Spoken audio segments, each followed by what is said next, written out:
Hello, and welcome to a journey deep inside the machine you're probably watching this on right now. We're talking about the unsung hero of the digital world, the silent commander-in-chief, the operating system, or OS for short. Imagine you're in a massive state-of-the-art kitchen. You have all the best ingredients, your apps, your files, your games, and all the best appliances, your processor, your memory, your hard drive. But how do you get them all to work together to cook a delicious meal? You need a master chef, someone who knows what every appliance does, where every ingredient is, and how to combine them perfectly. That, my friends, is exactly what your operating system does for your computer. It's the manager, the conductor, the boss. An operating system is essentially a powerful, complex piece of software that acts as an intermediary between you, the user, and the computer's physical hardware. You don't speak the language of circuits and silicon, and your computer's processor definitely doesn't understand "please open my cat video playlist."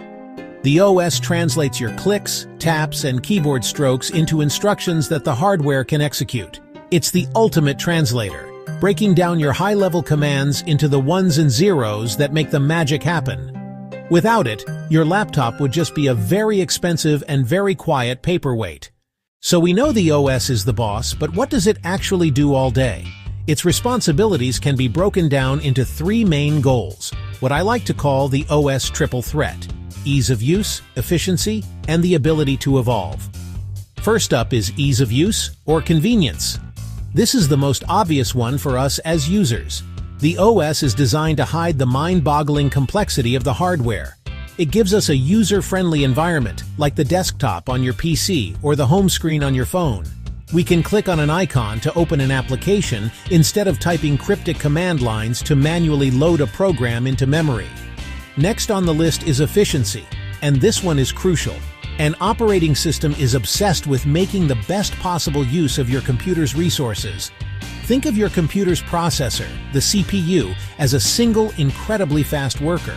If you only give it one task at a time, it will finish it quickly, but then sit idle waiting for the next one. The OS acts as a super smart manager, juggling dozens or even hundreds of tasks, called processes, at once. The third goal is the ability to evolve. Technology changes at a blistering pace. New hardware is invented, from faster graphics cards to new types of storage devices. The operating system needs to be able to accommodate these changes without falling apart. This is why you can install a new printer or plug in a new webcam. And with a quick driver installation, a small piece of software that tells the OS how to talk to the new hardware, it just works. Just like there are different types of vehicles for different jobs, you wouldn't use a sports car to haul furniture. There are different types of operating systems designed for specific tasks. It's not a one-size-fits-all situation. The OS in your smart microwave is vastly different from the one running the servers at Google. We can categorize these systems based on how they handle tasks, how they interact with the user, and the kind of hardware they're designed for. Thinking about these different types helps us understand the sheer breadth of what operating systems do, from the simplest devices to the most powerful supercomputers on the planet. Let's start with the grandfather of them all, the batch operating system. Imagine you have a stack of chores to do, but you can only load the washing machine once a day. You'd collect all your dirty clothes, your friends' clothes, and your neighbor's clothes, and put them all in as one giant batch. Early computers worked like this. Users would prepare their jobs on punch cards or magnetic tape and hand them to a human operator. The operator would group similar jobs together and feed them to the computer in a batch. Now, let's jump to the system you're probably most familiar with: the time-sharing operating system. This is where the OS gets really clever. It takes a single processor and shares its time among many different users or tasks. It's like a master chess player playing against 20 opponents at once. The master moves from board to board, making one move at a time, so quickly that each player feels like they have the master's undivided attention. Your OS does the same thing. It switches between running your web browser, your music player, and your word processor so rapidly, we're talking fractions of a second, that it creates the illusion that they are all running simultaneously. Finally, we have the real-time operating system, or RTOS, where the main currency isn't just correct results, but correct results delivered at the exact right time. An RTOS is used in systems where a delay could lead to failure or disaster. Think of a car's anti-lock braking system. When you slam on the brakes, the system needs to detect wheel lock and release the brakes in milliseconds. If the OS is busy doing something else and responds a second too late, the system fails. Examples include the software in medical pacemakers, avionics in airplanes, and industrial robotic arms. Now let's talk about operating systems that are all about teamwork. First up is the Network Operating System, or NOS. This is an OS that runs on a server and is designed to manage network resources for a group of connected computers. Imagine an office library. There's one big, expensive printer that everyone needs to use. The NOS is like the librarian. It manages the queue of print jobs, handles security to make sure only authorized people can use it, and allows everyone to share this central resource seamlessly. Next, we have the Distributed Operating System, which takes the idea of teamwork to a whole new level. While a network OS lets independent computers share resources, a distributed OS makes multiple computers act as one single system.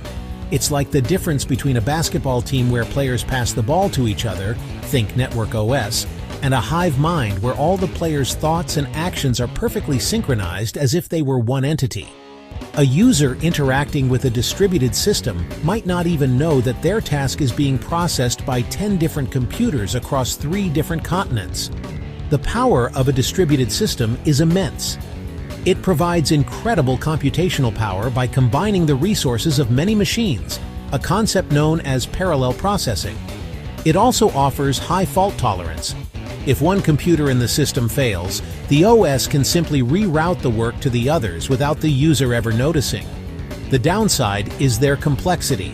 Designing and managing a system that makes dozens or thousands of machines appear as one is extraordinarily difficult. We've talked about how time-sharing operating systems create the illusion of multitasking by rapidly switching between different programs. But we can go even deeper. Inside a single program, the OS can manage multiple smaller execution paths called threads. This is a concept called multithreading, and it's one of the biggest reasons modern computers feel so fast and responsive. Think of a program, like your web browser, as a single big project. In the old days, this project would have only one worker.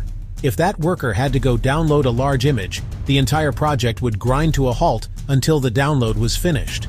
Multi-threading is like assigning a team of workers to that same project. Now, one worker, a thread, can be responsible for downloading images. Another worker, a second thread, can be responsible for rendering the text and buttons on the screen. Because they are all working in parallel, the project as a whole remains responsive. The image download might be slow, but you can still scroll the page and click on links because other threads are handling those tasks. The main benefit of multi-threading is a massive boost in responsiveness and performance, especially on modern computers that have multi-core processors. A processor core is like a brain that can execute instructions. A dual-core processor has 2 brains, a quad-core has 4, and so on. A multi-threaded application can assign different threads to different cores, allowing them to run truly, physically simultaneously, not just in a time-shared illusion. This is true parallel execution, and it can make demanding tasks, like video editing or playing complex 3-dimensional games, significantly faster and smoother.